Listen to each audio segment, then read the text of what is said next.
Hello, hello, hello. Thank you for watching. I'm excited to share with you this buddy read I'm going to do with my 10-year-old niece. Let me read a little bit of the text message she just sent to me on Thursday, June 20th, 2024. She says, "Hi, Aunt Lisa. We haven't talked in a while, and I wanted to see how you're doing. Maybe we can start reading books again."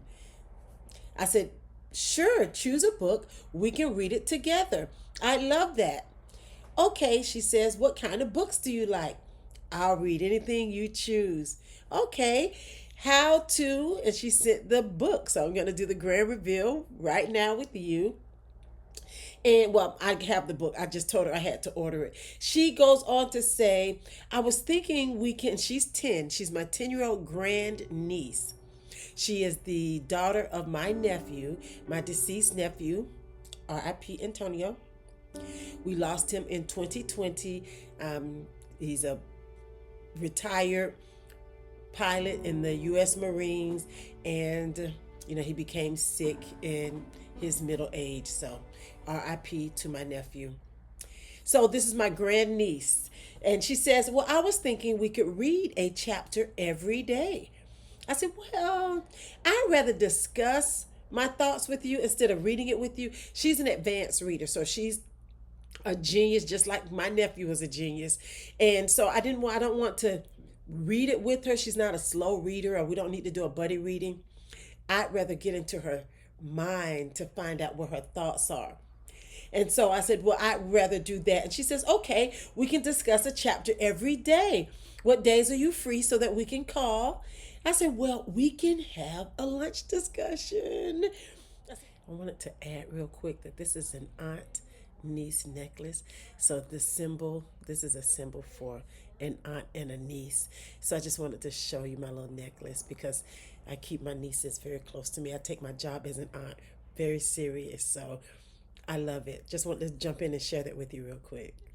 I said, "No, I don't have the book yet, but I'm excited to buy it." And so it just arrived today. I'm excited. And actually, I just ordered. Okay, so here's what happened because I told you this text was the 20th. So at first, I went online because I was like, "Oh, let me see if I can get it from the library." So I put it on hold from the library, and it's obviously going to take some time. And I was like, "Well, I don't want to delay. Let me just go ahead." So yesterday, which was Monday, July 24th, today's Tuesday, July. Am I saying July? It is June. My birthday is in July. Maybe that's why I'm so excited to say July. Monday, June 24th. Today is June 25th. And the book just arrived. So thank you, Amazon Prime. I'm so excited. Okay, so here we go. And let's open it. And the book is Jerome. Boom. How to Steal a Dog by Barbara O'Connor. All right, let's read the blurb and see what it's all about, the synopsis. All righty. Georgina Hayes is desperate. Ever since her father left and they were evicted from their apartment, her family has been living in their car. With her mama, Mama, that's not my diction, my pronunciation, with her mama juggling two jobs and trying to make enough money to find a place to live, Georgina is stuck looking after her younger brother, Toby. And she has her heart set on improving their situation. When Georgina sports a missing dog poster with a reward of $500, the solution to all her problems suddenly seems within reach. All she has to do is borrow the right dog, and its owners are sure to offer a reward. What happens next is the last thing she expected. All right, so let me do first reactions to the synopsis. First of all, her father left. Why did her father leave? Apparently, he left mom with the two children. Mama, anytime we have Caucasian, children using mama, possibly it's Southern. So is this set in the South? Is there poverty involved? I'm assuming there's poverty with them having to live in the car. What does her mom do? Why did they have to live in a car? Is her mom educated? Let's see here. Also, how did she come up with the idea of the missing dog poster? Why does she feel responsible for taking care of her mom? Why is it her responsibility? Is mom, are we going to find out that mom's an alcoholic or a drug addict? Why does this little girl feel responsible, like she has to take on the responsibility of taking care of her family? Also, let's take a look at the cover. So here we see a smiling dog. She's smiling, looks as if she may steal the dog, but she is going to fall in love with this dog. This is just what I'm predicting. So is she going to return the dog? Or is she going to keep the dog? Pretty sure Barbara O'Connor isn't going to keep this family in the dumps. So will we see a resurgence? Will they get a place to live? Will they get some type of help? What's going to happen with this family? So this book was published in 2007.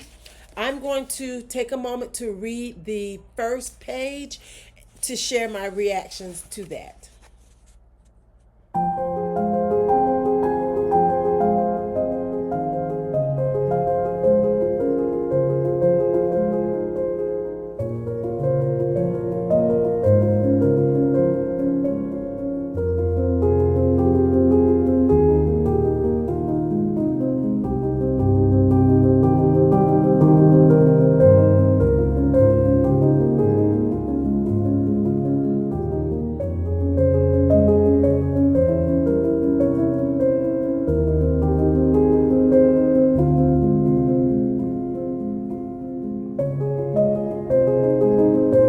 Whoa. So immediately, boom, there is a punch in the gut with this girl's situation, with Georgina's situation. So she says, the day that she found out, what does she say? The same day she decided to steal a dog was the day her best friend found out she lived in a car. So apparently she's been trying to hide this from a friend. Also, she says her father left them with 3 rows of quarters and a mayonnaise jar full of wadded up dollar bills. Is he going to make an appearance? It also says she doesn't take showers. She has to wash her hair in a bathroom, in a gas station bathroom. She's wearing clothes, a day old clothes, and her mom seems really frustrated. That's just from the first page. So I'm going to predict that, of course, we're going to follow this young lady's journey, and we're going to follow her journey into poverty. Follow her journey into poverty. We're going to see her taking care of her brother. We may see her mom is hopeless. So why is she going to steal this dog? Apparently on the cover, it looks like she's going to fall in love with the dog. So these are some questions that I have. And then why does she open up with my best friend found out? So she's been lying at school about, where they live. And then how's the best friend going to respond? So it seems as if the whole story is going to be in a flashback. And so let's see, we have here the chapters are divided. So the chapters are in numbers. But then here at the end, wait, hold on. There are 21 chapters, and then the author includes like little dog prints, paw prints. I love that. And so there are 21 chapters, and there are 170 pages. So I'm going to my niece. I don't want to take 21 days to read this with my niece. So if we do 14 days, where's my little? If we were to do, where's my phone? So what I'm going to try to do is if I take 2 weeks, there's to read this with my niece. So let me take 170 divided by 14 days, 12 pages a day. So I will tell my niece, she and I will read about 12 pages a day. And even if that stops in the middle of a chapter, that's fine. And then we'll have 2 weeks. And so every day for 2 weeks, we can discuss this book. So I'm really excited, and I can't wait to share with you the end result. So I'll come back and do a video update on my a review.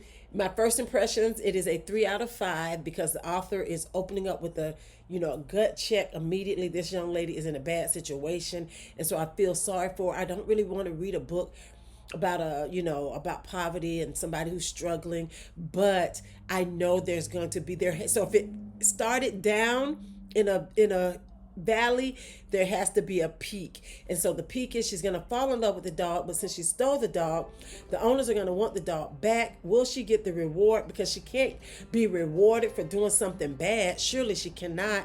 So how is this story going to take a positive turn? She can't stay homeless, so I'm pretty sure they're going to, get mom's going to get back on her feet. But how is that miracle going to happen? I can't wait to see how Barbara O'Connor makes it happen. Thanks so much for watching. Let me know in the comments, have you read this? It was written in 2007, very old. Is there a child in your life that you can read this with, and maybe you can read it with us, so you all can join us and let us know your thoughts and your reactions to the book as well. But if you've already read it, let me know.